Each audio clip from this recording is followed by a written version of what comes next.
നമ്മൾ അടിപൊളി ചോറുണ്ടാക്കിയിട്ട് കഴിക്കാൻ പോവാ. ഇതെല്ലാം ഞാൻ ഉണ്ടാക്കിയത് കേട്ടോ.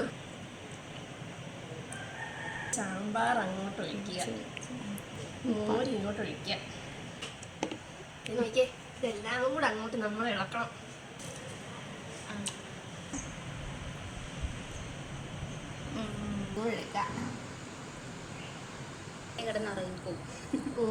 മൊത്തത്തോടെ തന്നെ ഇത് മൊത്തത്തോടെ എടുത്ത്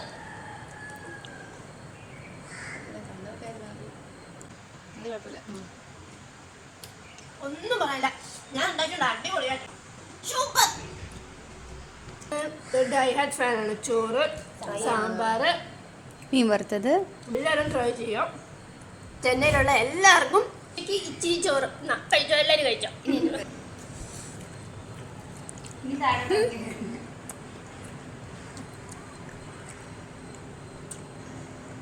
അടിപൊളി.